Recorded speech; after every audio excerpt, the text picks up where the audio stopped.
What up, everybody? This is Dregs One. Welcome to another episode of the History of the Bay podcast, recorded right here at Empire Studios. And today, I got another rap cat in the building who has been changing the game, paving his own lane. Very deep, introspective lyrics that you can also have fun to. Maybe chill with your woman too. Maybe smoke a little something too. Relax your mind. And let your conscience be free. You know, rolling with the same. Come on, man. Yo, man, I'm here with Rexx Life Raj. Yo, appreciate you having me, bro. For sure. For sure. Appreciate you making time. Appreciate the boy Ari for making the play. Yes, sir. I've been looking forward to talking to you because your story is very powerful, and you've definitely been making a wave, and it's something totally different than what has typically come out of the Bay Area. Would you agree? Yeah, man. I mean, I guess you could say that. I think it's all rooted in the Bay shit. I think sonically it comes out a little different. Mm-hmm. Yeah, I can see why you would say that. Okay, fair enough. And for you, the journey starts in Berkeley? Journey starts in Berkeley. I was born and raised in Berkeley, South Berkeley, California. Grew up there.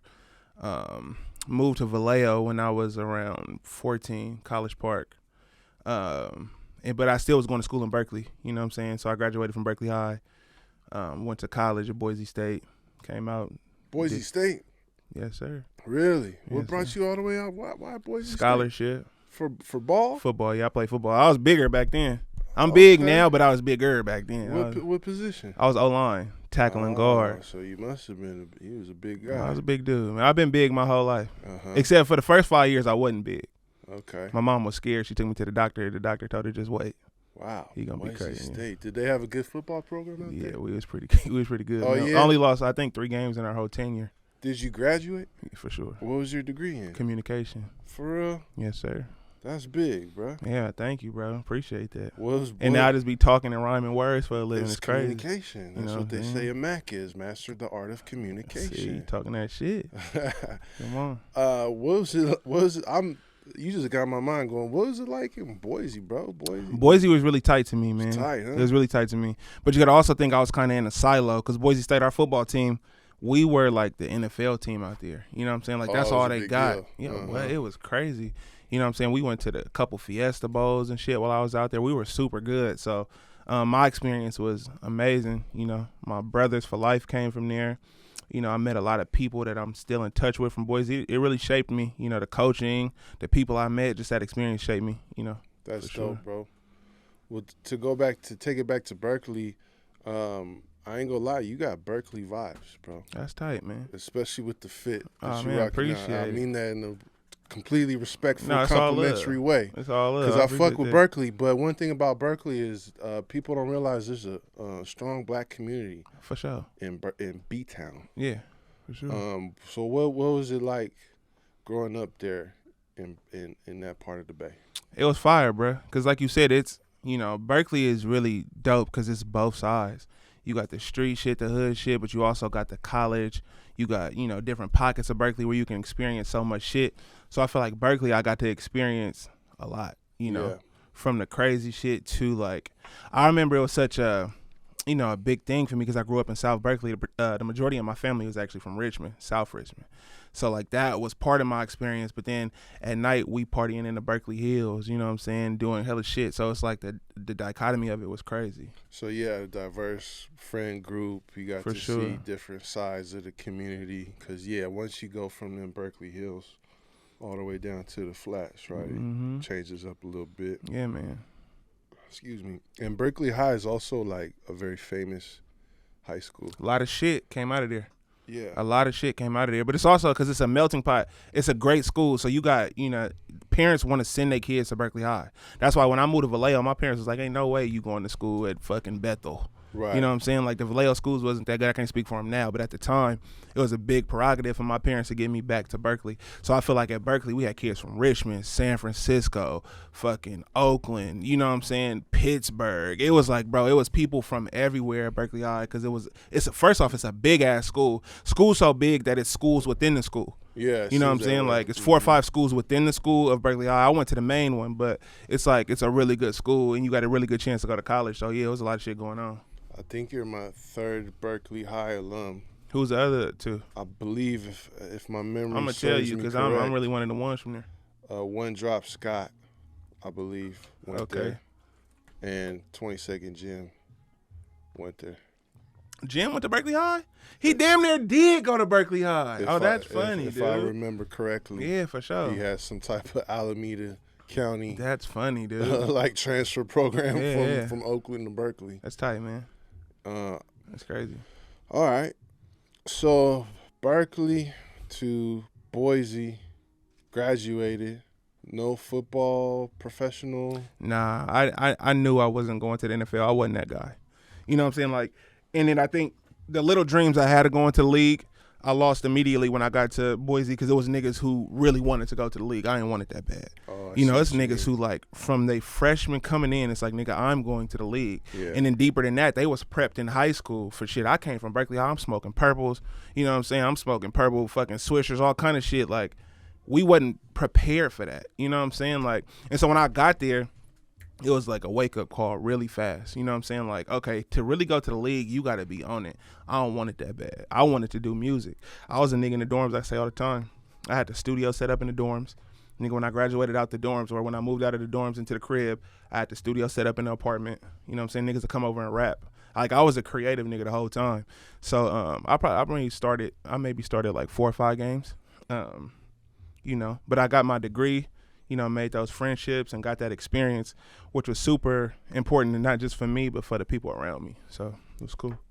Meaning your family? And Family, friends. Are you the first person in your family to go to college? Nah, I think that's a good question. I think my cousin Joel had graduated he for sure graduated from San Jose State because he was in a fraternity. I remember because the nigga had to cut his eyebrows off. He came to church one time with no eyebrows. My granny was tripping. Man, them fraternities be into that type of shit. Yeah, huh? cut them shits off. They be shaving eyebrows, branding each other. Yeah, I think he for sure had to shave his eyebrows. I remember that shit. I'm like, boy, that's crazy. But then I went to his step show, and I'm like, oh, this fire. You're like, oh, that's why.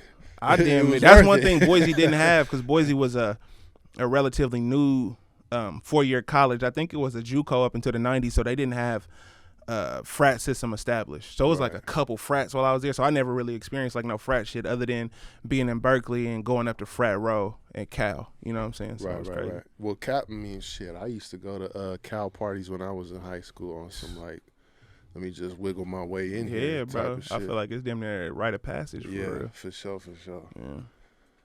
Yeah.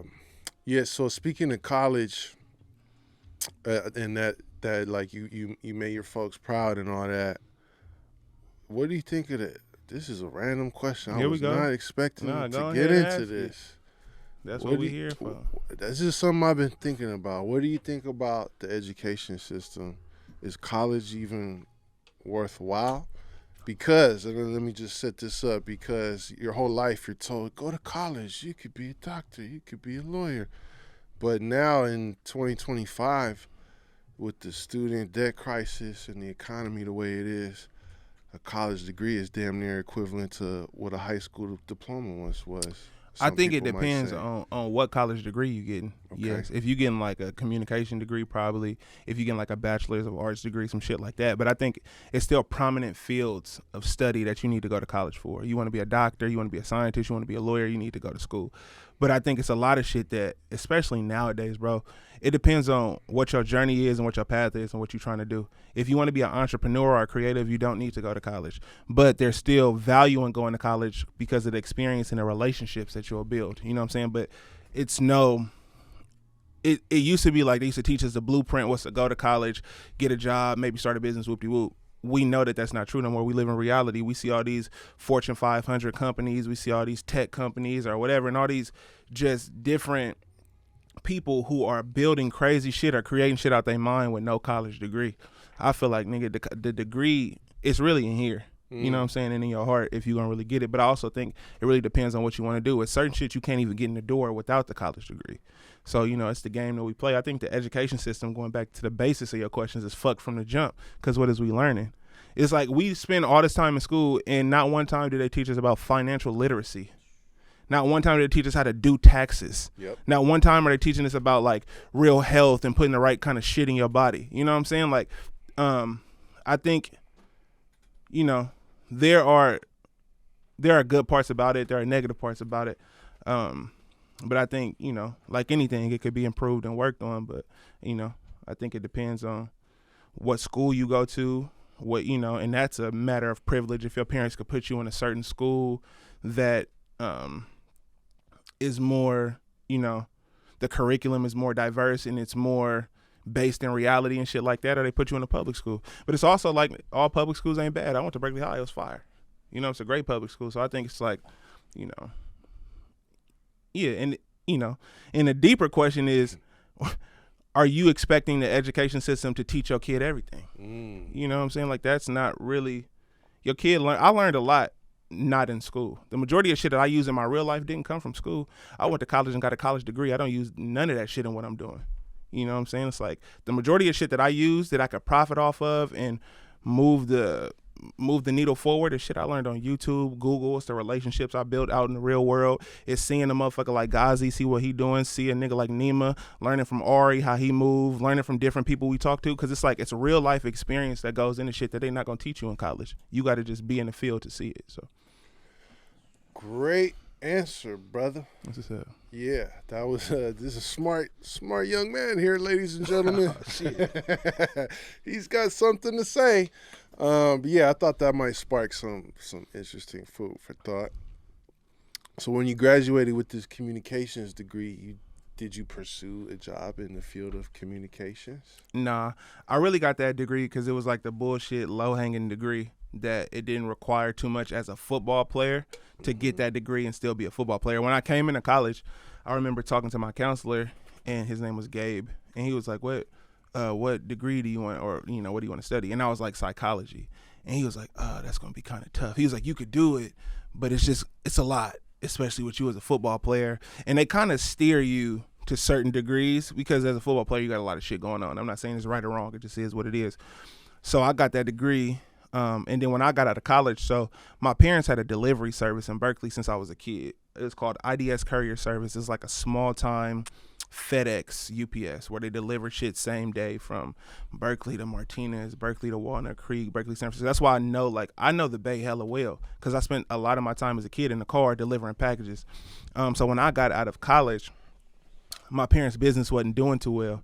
So I went to work for them. I was delivering for them, but I'm also like doing accounting. But then at that time, I had learned how to build websites. I had learned how to do marketing, graphic design. So I'm doing all that shit for my parents just for free. You know what I'm saying? Because they needed me at that time. But the blessing was they weren't doing well, and they had a studio in Berkeley, and they were about to give up the studio because they couldn't really afford it, and they was going to run the business from home. But like Berkeley got rent control, so the rent really wasn't shit, bro. I think it was like $600, $700. She only could go up a certain amount a year, maybe $25, $50. So when they started working out of the crib, I was like, I'll just start paying for the studio. You don't have to pay me. I'll just pay for the studio. So I got the studio in Berkeley, and that's where a lot of music came out of. My studio in Berkeley, right there off San Pablo and Folger, right across the street from the hat shop, the hat store. Studio, recording studio or studio apartment? Recording studio. Okay, sorry, I didn't catch that. Yeah. Okay, recording studio. So that was the goal. Just go in with the music then. That was always my goal. Like I was telling Trev earlier, I never really had no plan B. My whole life I knew I was going to do music. Everybody around you would be like, oh, yeah, he's going to do music. I was going to either do music or sell drugs. Peas, preferably. Oh, yeah. Lots of them. Okay. If it went down. Well, if you're going to do it, then shit, make it worthwhile, right? For sure. Yeah, I think as someone who's always been creative but just recently really just went all in, I used to think, well, what if, and I'm going to need to do this. And I'm thankful for those experiences. And I feel like I've lived like 10 different lives already. For sure. But now that I'm doing this full time and it's going really well, I realize you kind of have to go all in, right? Bro, you have to go all in. You know, and it's crazy because all the experiences that you go through, you know, and you could probably speak to it, all the experiences that you've been through in your life has set you up to be right here, right now, and make it all make sense. Yep. And I feel like a lot of people think you just gonna go from A to Z and skip all the letters in the middle. You got to get through the letters to get to Z. You know what I'm saying? Like I referenced Ghazi earlier, but when you think of a dude like Ghazi, he's done everything. Yeah. From distro to print CDs to mixing records to marketing to whoop-de-whoop. How you think he could build an empire? Yep. You got to do all that shit. I think the problem now is a lot of people don't want to do that work. Everything is microwave. This is a microwave culture. You could upload a video and be viral tomorrow and feel like you own. You're not really own, but the internet will make you seem like you own. Yeah, and the second that when you drop the next video and that doesn't go viral, that's when you get discouraged. 100%. Give up. And this is a field that rewards resilience. For sure. And I think, going back to my college shit, I think that's what one of the biggest things I got from being an O lineman was working and not getting credit. You feel me? Like, I feel like one of the biggest things niggas tell me is that I'm slept on. I get that a lot. Like, you slept on. But that don't discourage me, bro, because I'm just so used to just working and putting in work repeatedly, even if I don't get the credit, because I know I'm him. You feel me? I know I'm hella clean. But it's this outside validation that a lot of people need that kind of fuck them over, Yeah, something that's really interesting is just as a fan of music, there's like people feel like, I call it the underground mainstream. And I've referenced this before of like there's certain artists where people feel like they're popular, everybody knows them. And if you're not in that circle, you don't really count. But in my mind, in hip hop, there's people that most people never even heard of that are getting a bag right now. For sure. That can go sell out a whole theater in a whole another state anytime they feel like it. And there's room for everybody to get in where they fit in. 1,000%. And I think that's the beauty of art. You know what I'm saying? It's like you got to really gauge what success means to you, right? And I remember I felt I was successful when I first just started making money off music. I think the misconception is you didn't make it until you making hella money and you selling out hella shows and you streaming crazy. There's a whole world in the middle where you could be doing really well for yourself. And like I was telling him earlier, you could be making, as an artist, you could be making $85,000, $100,000 a year. Nigga, you're winning.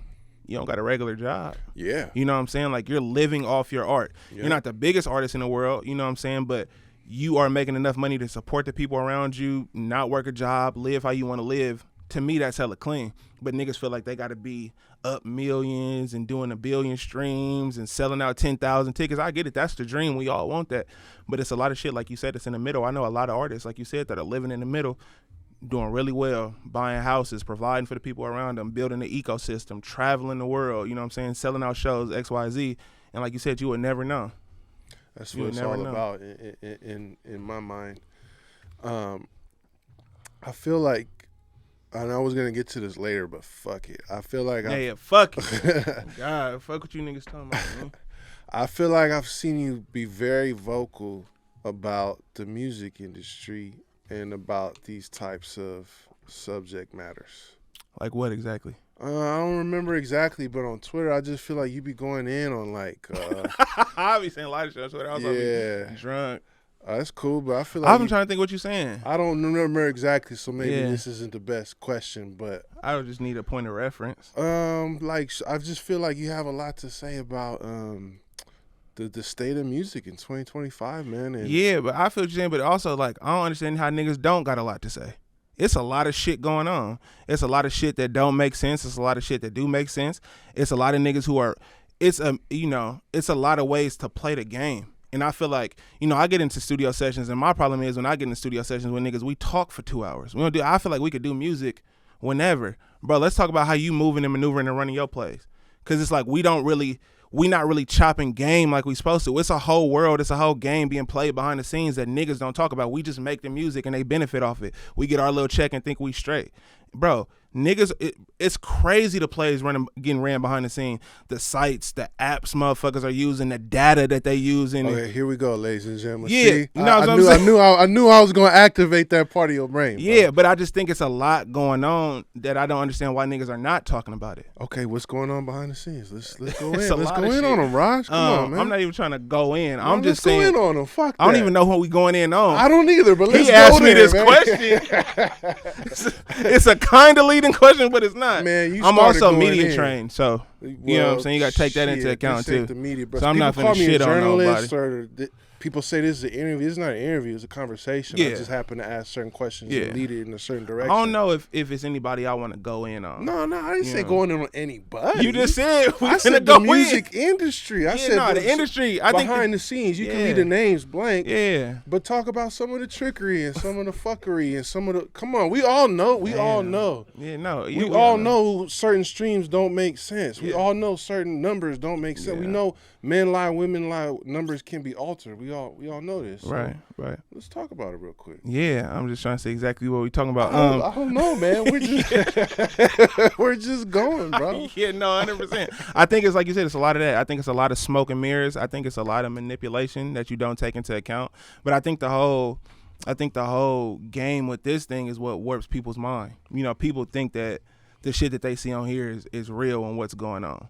You know what I'm saying? And they try to, you know, they'll whoop the consumer to some point because the consumer will see X amount of likes, streams, whoop-de-whoop, not knowing the streams are bought, not knowing the likes are bought, not knowing a lot of this shit is contrived, right?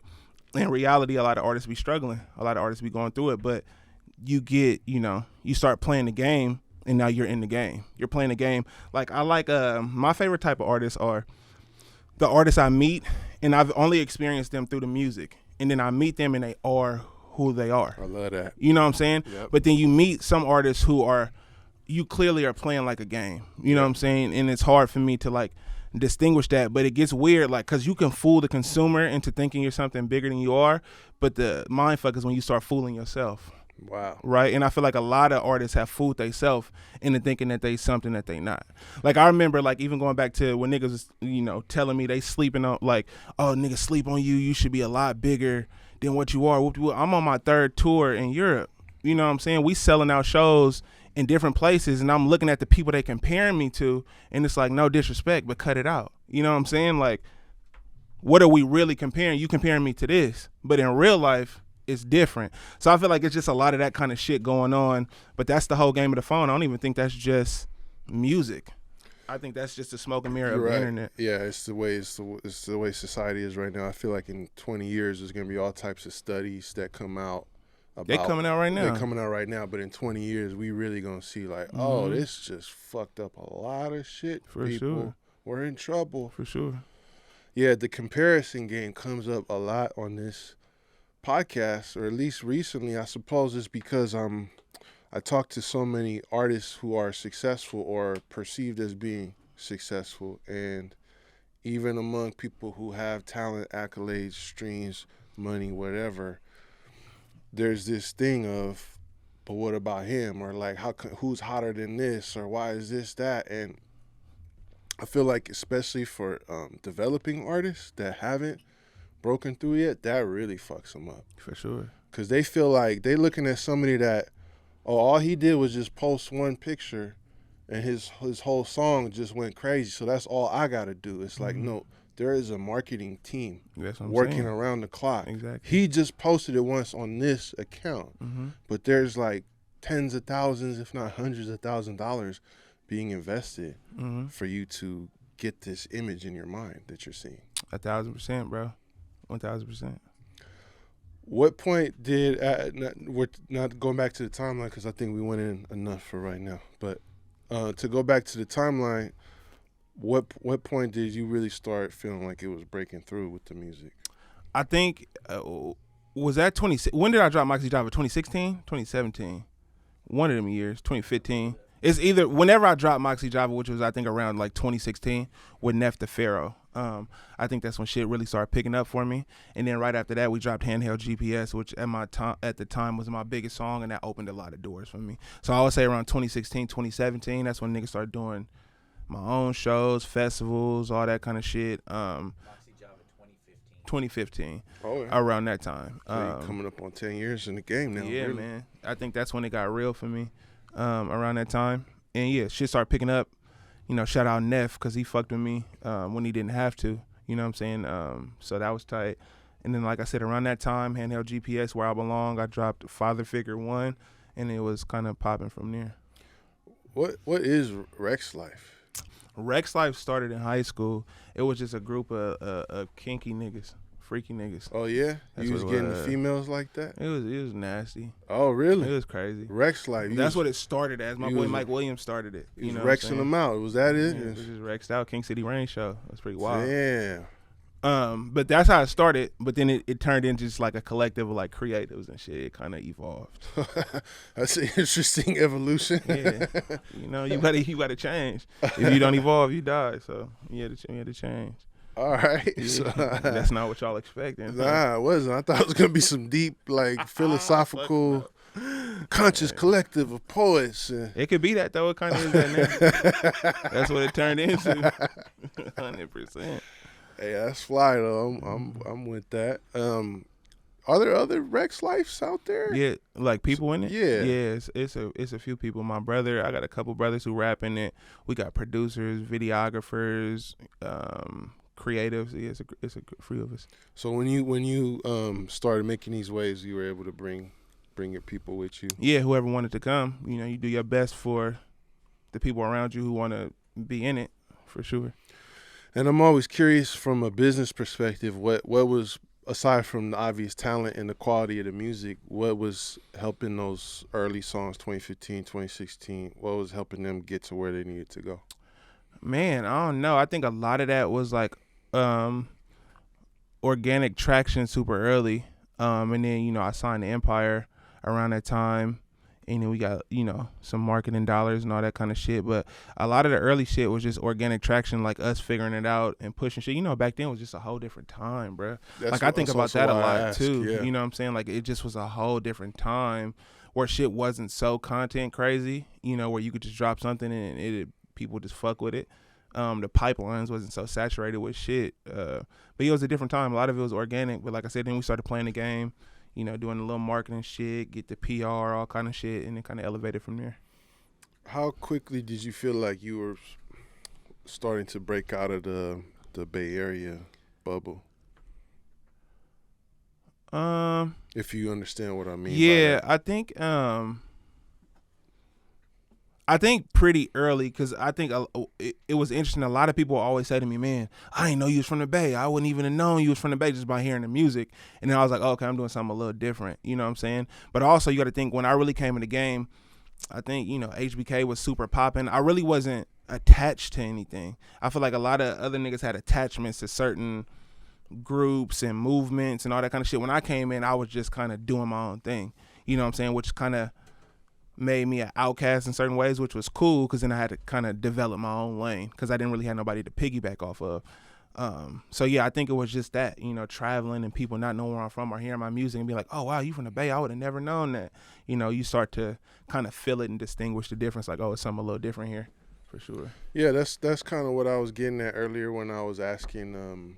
I mean, obviously I do hear some Bay Area sounds, if you will, in your music, but that whole outcast side that you just referenced, that's kind of the vibe I got, which is a good thing, because you really gotta pave your own way in this, right? Right.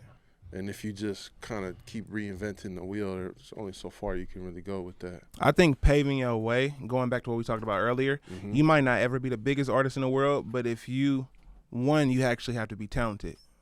Like, and I feel like that's the basis a lot of people don't talk about. Yeah. You got to be talented. You know what I'm saying? Extremely talented. Not even extremely. You just Not got to even be. extremely? You just have Okay. to be talented and have a lane. You know what I'm saying? And double down on your lane. And I feel like if you're being authentic and being yourself, there will always be somebody out there for you. You know what I'm saying? As soon as you start playing the trendy game and doing what everybody else do, good luck with that, bro. I don't know how to play that game. But you see a lot of people who do that, and they be hot one day and they be off the next day. Right. You know what I'm saying? Because we're just going to replace you with the next nigga who sound like you, who's a little more fly, who's a little cleaner, who got a better aesthetic. Like, you're replaceable. But I feel like when you're genuinely yourself, you can't be replaced. You know what I'm saying? Those are my favorite artists are. My favorite artists, you only get one of them. You're not finna get another one. That's a bar right there. You've also, like, collaborated with a lot of people outside of the Bay. Like, one of your big songs is with Wale. At what point did you feel like who are some of the other people that started tapping in with you? Oh, man. At this point, it's been a lot of people, man. I've been blessed, bro. It's been a lot of people who've tapped in and shown me love. It's been a good amount of people. Let's name a couple. Damn. Russ. Oh yeah, for sure. Shout out to Russ. Yeah, everybody knows Russ. We got the manager in here. Like, come on, bro, talk Yeah, about say that. Russ. That's big. Yeah, Russ tapped in. I remember when I got in with Kaylani, she had tapped in with me because she had heard my music, which was tight. Man, I can't. Yeah. Oh Kenny yeah, Beats, yeah. I for heard sure. some of that. I heard some. Yeah, of it's been hella random people. Yeah. Is there anyone on the bucket list of dream collabos? Yeah, man. My collabs are really OGs though. Like I want to work with Sade. Everyone wants to work with Sade. Erykah Badu, I got her Yeah. tatted on my body. Lauryn Hill, like shit like that. D'Angelo, Andre 3000, shit like that. I could see those happening, bro. Oh man, we gonna manifest it, put it into the world. Yeah. For sure. Yeah. On that note too, like, you can really sing. I be singing a little bit. You be singing a lot. I be singing. You be singing. I be singing. Where did that come from, man? I grew up in the church. My Ah. whole family is musical, man. I feel like I'm the least musical person in my family when it comes to like really singing. Mm-hmm. So yeah, I grew up in the church, Zion Hill Baptist Church in Richmond, California, and then we went to St. John in Richmond. But yeah, I just grew up in the church, man. Granny could sing. All my cousins, my aunties. My auntie played the keys. My mama could sing. My cousin played the drums. My other cousin do all kind of instruments. Like I just come from that. That's tight, cause I was just talking to Yee, and I feel like there's a slight wave in the Bay now of melodic cats that can actually bar up and rhyme too, or people that can sing lyrically. You know what I mean? Yeah, I think we all come from rapping, right? And I think that's the basis of all the melodic niggas that are fly, is that we all started off rapping and evolved into the melodic shit. So we just take from the raps and put it in the melody, because melody is king over everything. Melody is king, bro. I don't care what nobody say. You can rap something clean and a nigga feel it, but if you do the right melody, they'll sing that melody. They won't forget the melody. They won't even know the words, but if the song come back on, they can hum the melody. Like, melody is flow, king. right? Even if you're not necessarily singing, if you're delivering your wordplay with a certain flow, that's actually what people latch on to, right? Yeah. Yeah, I think it's a dope sound, bro. You play any instruments? Nah, not really. I play the keys just a little bit, but I'm really on the computer for real. Like, I know I'm really good at manipulating sounds and textures on the computer. I'm a texture nigga, so yeah, so I be doing. You make beats too? Produce, yeah. Oh, okay. Okay. That's tight, man. Yeah. So going back to like this Bay Area bubble, bro, like there's like a common discussion of like what the Bay Area needs to do, or why people don't pay attention to the Bay, or we all need to come together, or how come we're not getting recognized enough yet? Are you familiar with? Yeah, for sure. What's your take on? I think it's on a lot the of state of the Bay. I think it's a lot of different things. I think it's a little bit of everything you said. I think, in which we're seeing more of it, especially like, with this P-Lo project he just did with La Russell, how they're trying to bring people together. I think that's one thing. The unity of it is big. Niggas talk about Atlanta and be like, we need to be more like Atlanta piece to like linked up. Like, that's one thing for sure. Yeah, I also think that a lot of other regions borrow from the Bay, because it's not like people don't know what's going on. People know what's going on everywhere, and they acknowledge the Bay. They'll take from it and do their own thing, and for whatever reason it pops off more than what we do with it here. But I think a lot of the shit in the Bay is, unfortunately, a lot of it be before its time. Like, I hear LA shit now and even some Detroit shit, no disrespect, it just sounds like shit we grew up on when I was in high school, but it's going now. You know what I'm saying? Like, it's just like we were hella on that. And I feel like it's a lot of people in the Bay that I think are just slightly ahead of what's going on, and eventually the game will catch up and it'll get bigger than what it is, and I think that's kind of what it is. I think that's a good take, but it also sounds like you're not on the side of people that have a chip on their shoulder about it. Like, because I used to think like that, like, oh man, the Bay needs to be there, and then I be looking around like I think we're actually doing just fine if you really think about it. I mean, I think we doing good, bro. It could always be bigger. It could always be better. Pause. But you got to think we getting people like Larry. Larry's going fucking crazy right now. Yeah, exactly. You know what I'm saying? And opening up doors. And he one of them niggas. Like if you heard him, you wouldn't even know he's from the Bay. You know what I'm saying? Like because his sound is so, it's bigger than the Bay. You know what I'm saying? Like if I heard Larry certain songs, I think the niggas from Texas. You know what I'm saying? Like he just got that pocket. So we got a lot of artists who doing their thing. Shout out, Larry. Shout out to La Russell. Shout out to Pilos. Niggas like Simba going crazy. Of course, we got the Kaylanis and we got the fucking, the niggas who taught us the game like E40, Too Short. You know what I'm saying? We got those cats. And we come from a lineage of like when I started thinking about Bay shit too, I started thinking about like Guapale and shit like that, like how she don't even really get her flowers like she's supposed to, Right. But she opened up a lane for me because I grew up on hella Guapale. So I think it's just also, I think we were just having a discussion downstairs. The Bay Area comes from it's the land of independence, right? And I feel like when you're super independent, there are a lot of thresholds that you're going to hit. You know what I'm saying? Like you'll get a cat like E40. You know what I'm saying? But he's the anomaly. You know what I'm saying? You'll get a Too Short, but they're the anomalies. When you look at these other pockets and regions, the LAs and New Yorks, these niggas are not independent. They're major label with a lot of money behind them, big advances, big marketing budget. So of course they shit gonna pop, but they not keeping as much as the money as niggas from the Bay keeping. That's the trade. You could be bigger in the game and pop off and go crazy and they're gonna take more of your money, or maybe you don't get that big, but you keeping 80-90% of your shit. It's a different game you playing. Niggas out in the Bay, we come from independence, so we not taking the crazy bag. We like, I'd rather run it myself and just run it up. Why I'm gonna take the bag? You know what I'm saying? In New York, they taking the $2 million, they taking the $3 million, and they getting the crazy marketing dollars that allows them to be on the radio, that allows them to do the late night TV shows, that allows them to do that shit. I think it's a different game being played. In the Bay, we don't really come from that. That's a Bay Area cat right there, ladies and gentlemen. He's gamed up because I heard some of that shit she was saying was that real hustler mentality. Yeah, bro, that's where we come from. In your business right now, what type of plays are you running that are working without giving away too much of the secret sauce? What's working right now for Rexx Life Raj to get the music out there and to grow and expand and get further? I think the biggest thing, and it's not even like a crazy play, but I think the biggest thing for me is just being consistent. Right? It's being consistent and evolving over time. I feel like a lot of artists stop evolving at some point and fans just kind of get tired of it, or it's just kind of over, it gets played.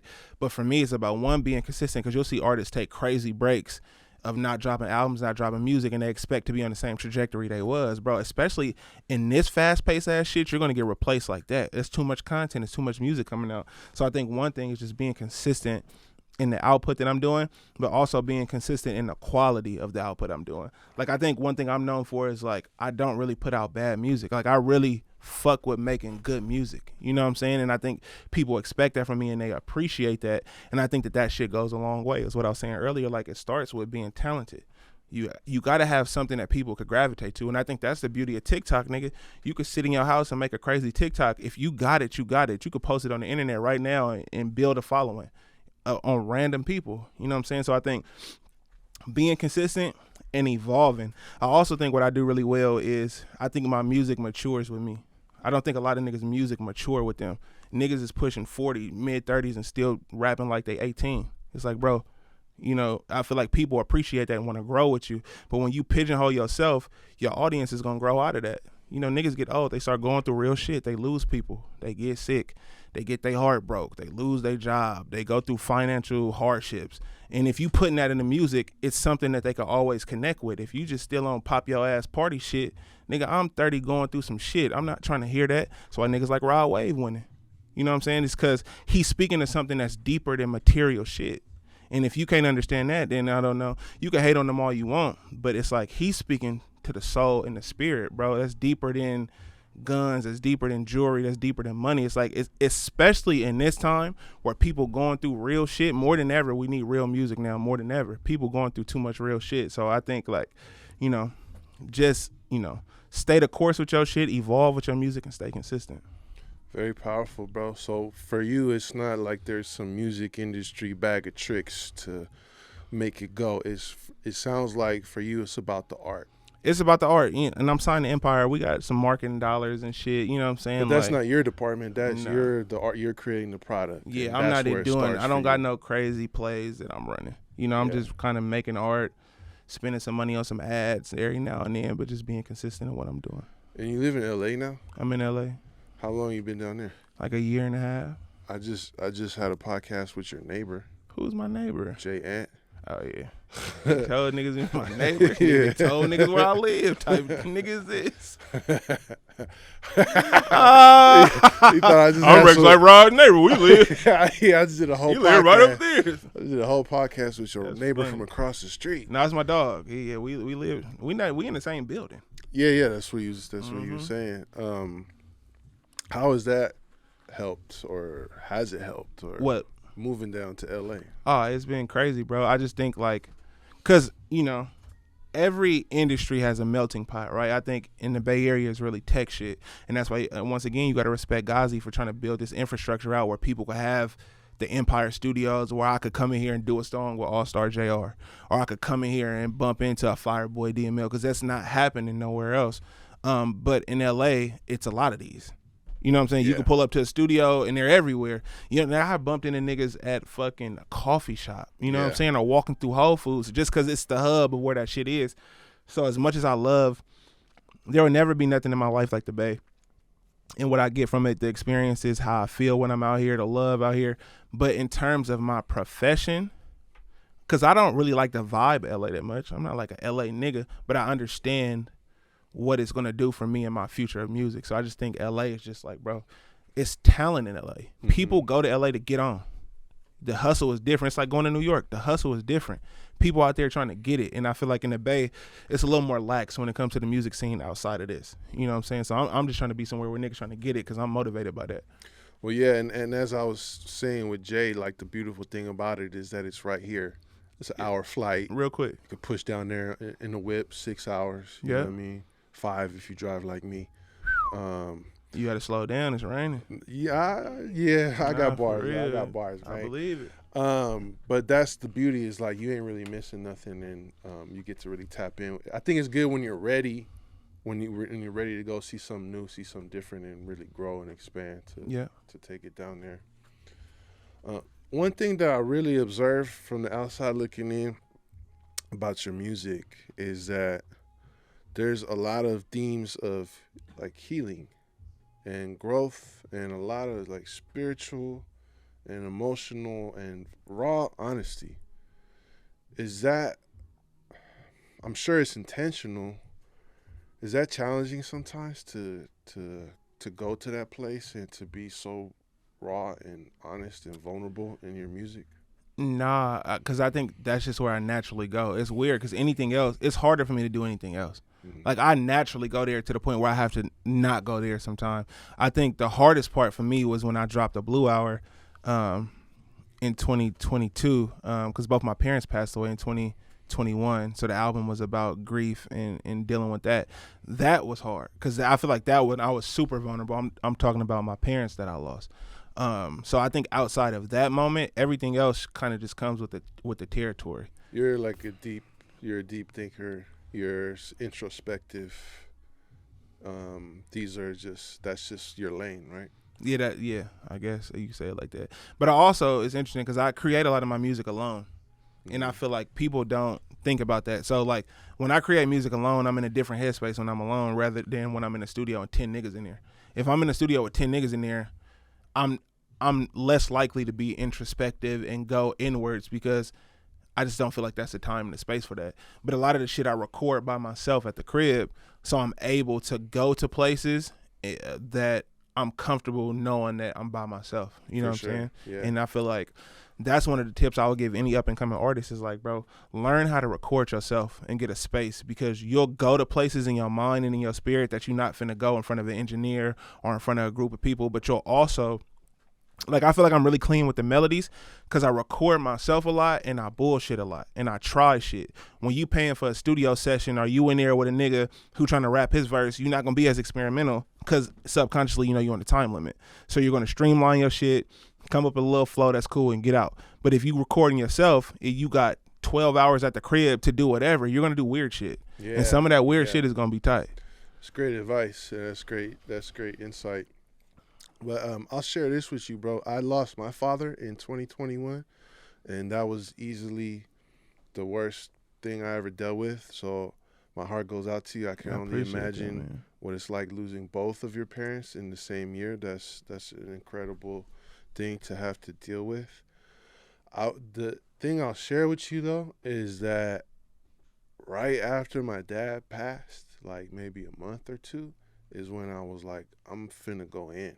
I'm finna go. I started doing History of the Bay content like 3 months after he passed. Yeah, man. Obviously, I was toe up. I took like a good month of like, I can't do anything right now. I can't function type damn near, you know what I mean? But once I had gone through that initial grief, I was like, man, life is short. I gotta make Pops proud. I gotta get this paper. I gotta live my dreams. I gotta go. And I took that loss and I channeled it, and the results were so instantaneous that I could not help but think that it was all meant to be. I went through that, bro. That's why I wanted to share that with you, because I really admire that you were able to channel that into your project. And it seems like, for me, just being creative and being in that space helped me heal so much. 100%. You know, and I feel that, bro. And I think I was like that too. But I was also, if I'm being transparent, I was conflicted about it because I felt like I was running from my grief. Like I was diving into the music because I was running from my grief. Like I felt like I didn't properly grieve because after my mom died, boom, my mom passed in April of 2021. And then my dad was already sick, right? So my mom was taking care of my dad. So after my mom passed, I'm taking care of my dad, taking him to dialysis and shit. He doing, because he had, he was on dialysis. He had heart failure. He had diabetes. He had a lot going on. So I'm taking care of him. And at the same time, I'm working on this album. But I was working on the album. I'm really doing it to try to numb myself, right? And I started thinking, bro, like, because a lot of people, and it will fuck me up. They'll be like, bro, you just so strong, bro. Because they'll see me head down working. Like, oh, he back to it already. Like, this nigga, bro. Nigga, I need to be like that, bro. I don't know how you do it. You so strong. But in my mind, I'm like, nigga, I don't know if I'm strong or numb. You know what I'm saying? I'm just trying to get through this shit. You know what I'm saying? And that's when it got to the point where I'm like, I don't think I properly grieved because we worked on that album, dropped it next year, and then I immediately hit the road, went on tour. And like I'm on the road and like I didn't even realize how real it was about to get.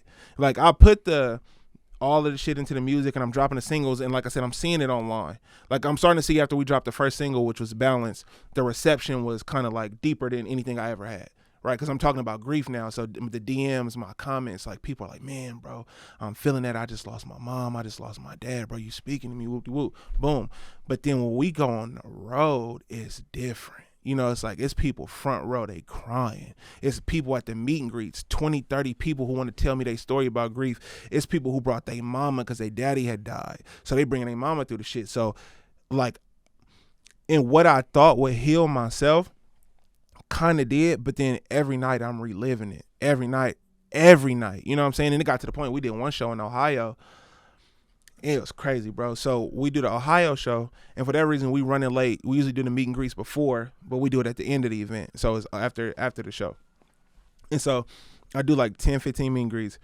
This girl comes up to me. She's like, I want you to talk to my boyfriend. His mom is on hospice right now. They gave her a month to live, and your album is really helping him. I want you to talk to him. I'm like, it's all good. So he come up to me, bro, and we talking for a minute, and I could just see that he trying to hold it in, but he trying to be strong. He trying not to cry. You feel me? And I look at him and I'm like, bro, you don't gotta be strong. This is crazy. You know what I'm saying? What you going through is crazy. And I saw a lot of myself in him because I was trying to be strong in times I shouldn't have. In times I should have broke. In times I should have cried. In times I should have folded. I'm sitting there in front of niggas' face. I'm good, bro. I'm straight, bro. No, I'm gonna do this music, bro. And I broke down crying because I hadn't processed that shit. Wow. You know what I'm saying? And I saw it in him, and I remember telling him, I'm like, bro, cry, bro. you about to lose the closest person to you, bro. And a lot of people at our age, they haven't experienced that yet. I'm one of the first people that I know that lost both their parents. I know a person that lost a dad or a mom. Not saying that, that's not tough, but I didn't know anybody who lost both their parents. So it's like we young and it's kind of happening. You know what I'm saying? Like, and so I just remember talking to him and I'm just like, bro, like, you don't got to be strong, brother. Like, that's what you going through is crazy. And I just remember after that, bro, I went to the back and I cried, bro. I'm in the back crying. My nigga Lance there. He rubbing my back. Shell there. She crying because, she grieving her own shit too. And so, like, that whole tour was just like, it was beautiful seeing what it did for people, bro, and how it helped so much people. But after that tour, I was exhausted, bro. I was exhausted because I wasn't prepared for that. And then, like I said, I think after that tour is when I really kind of took some time to properly grieve, whatever that means. I feel like I'm still grieving. I feel like I'm gonna grieve till I die. You know what I'm saying? Yeah, no, that's something that does not get easier. It's for sure. Like, yeah, I miss my pops every 100%, bro. day. 100%. But that was actually some really good advice I had got during that time. Was like, bro, don't fight it. Yeah, for sure. If you feel it coming, you gotta just let it go, bro. Let it go. Yeah. But we taught to be strong and thug it out. But like, nah, bro. When you lose a parent, ain't nothing like that. Bro. Ain't nothing like that. I mean, it's interesting because when I hear you talk about it, I hear the resilience of, like what I was saying, transforming that grief into creative energy. But in your situation, it's the catch-22 of having to sing lyrics about this every night. Share that experience with all these people every night. I can see that's like an unintended result. That's a lot. It was heavy, bro. Yeah. But I always look at it like, bro, I was meant to do that. Like, that shit helped so many people. And if I had to be the vessel and endure that pain and go through it to help people, bro, that's what I was meant to do. Because I also feel like, nigga, God forbid I die tomorrow, that album gonna do shit for people for years to come, bro. Like, that might be the one for me that just, God forbid something happened to me and nigga cut on the Blue Hour. Oh, bro, it's gonna be crazy. Like, that's one of them ones for sure. Amazing. Yeah, I mean, that's what I was kind of getting at when I opened up this conversation, is how powerful it is to take that energy and put it towards your creativity. Right. And also, with so many of us artists forget about, I don't care if you're rapping about Glocks and Macs and pimping hoes. Our job is to make people feel better. Yeah. Even if you're listening to some crazy gangster shit or some raunchy shit or whatever, for those seconds and minutes that music is on, you're feeling good. It's something to ride to. That's our job, to provide that to the people. And I think for a lot of artists, it's easy to get caught up in the ego trap where you think it's about me and I need to be worshipped. It's like, nah, your job is to spread this good feeling to people that might not have any other outlets. 100%. And you don't know, speaking to that, you don't know what that music is doing for people.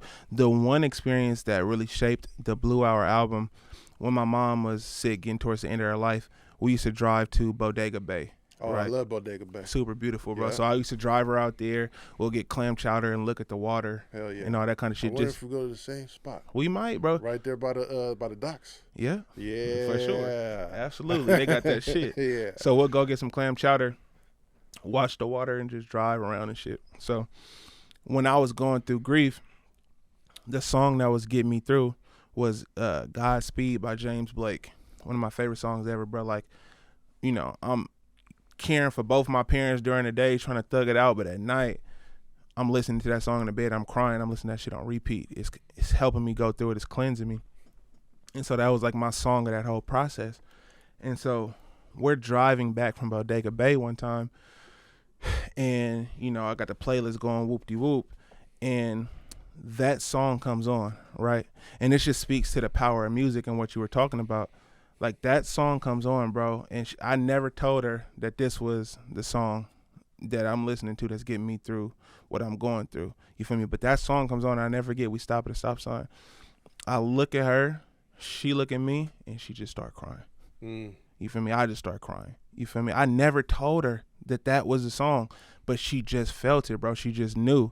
And to me, that speaks to the power of music, and that feeling that I got from that song is what I tried to put in a Blue Hour into every song. Cause I'm like, bro, this shit's so therapeutic for me, bro. Like, it's times where I couldn't cry, where I know I needed to cry, and I cut that shit on. That shit speaks to me on levels I can't even explain. You know what I'm saying? And it goes to the power of music, and I feel like the responsibility that we bear as artists with the gift that we have. You know what I'm saying? Because like you said, you can exploit the gift for money and material shit, but it's like the real point of the gift is to heal people, bro. Yes. If you got the gift to give, then that's what you're supposed to be doing with it, for sure. 1,000%. I had a chance to bump your new single, narrated by me. The cover is you holding your dreads that you just cut. Yeah. What's the process and intention behind that and the new music that you're getting ready to roll out? Yeah, man. I just feel like I'm stepping into a new phase in my life. Life is all about transitions, and transitioning into this new part of my life, I just felt like, I just wanted to release a lot of shit from myself, a lot of baggage that was on myself. And I felt like, spiritually, a lot of shit is in your hair. A lot of energy is in your hair, a lot of memories and all that kind of shit. Yeah. And also, it had been something I've been wanting to do for a few years, but I was so attached to my shit because I done had them for 16 years. It's like, you have something for that long, it's hard to just cut them. So what's crazy is even the day Frames was there, we shot that video, I wasn't even ready to cut them that day. I waited. The first part of the video, I was like, I don't even want to cut them. That's why if you look at the video, the first part, I still got hair. And we get to the second part and I cut my shit. I just felt like it was that time, bro. You know what I'm saying? And it was like a big moment and a symbol for me of just transitioning into that next phase.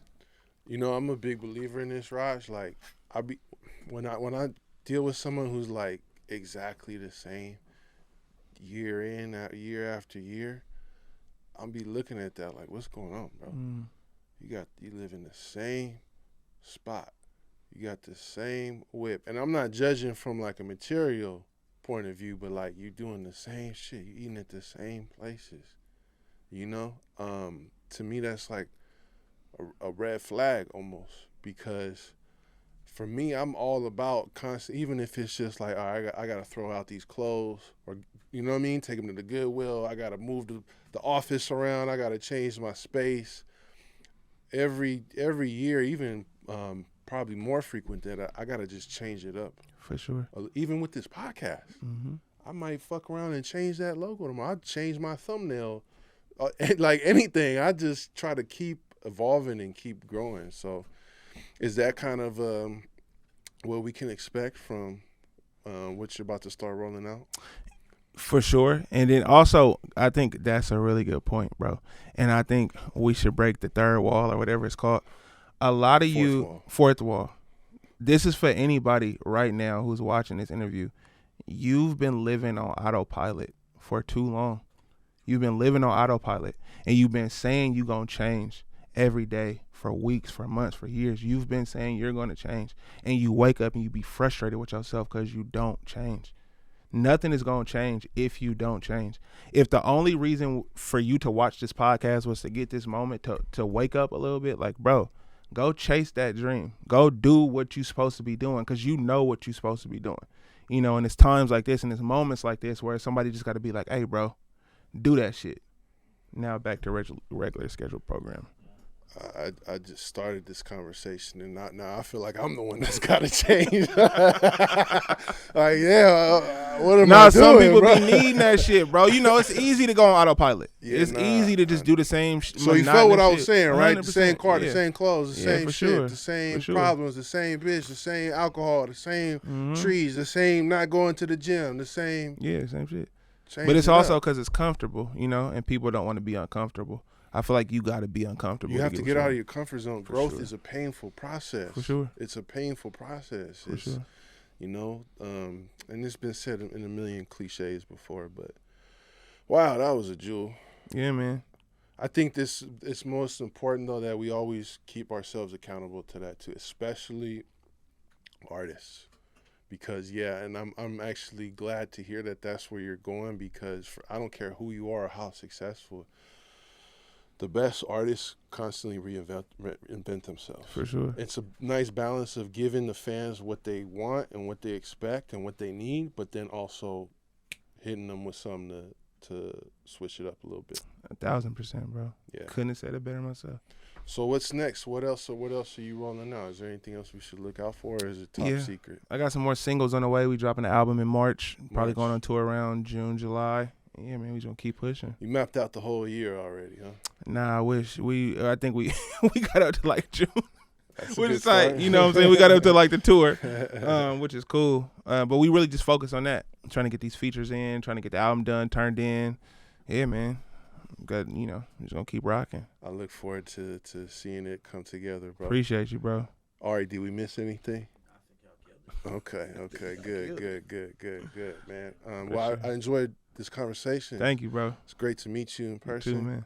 As I always say, and I do mean it, whenever you need my support, I'm right here. Appreciate you. And we're going to stay locked in, and I'm sure we'll run this back down the road. Yes, sir. Too. For sure. There it is, everybody. Rexx Life Raj in the building. Shout out my man Hella Frame. Shout out my man Ari. Shout out my man Trevor Potter, man, the VBC to the History of the Bay, Empire Studios. Thanks for watching. Peace and love. Recognize where you got the game. We got our own style, got our own slang. Northern California is a West Coast thing.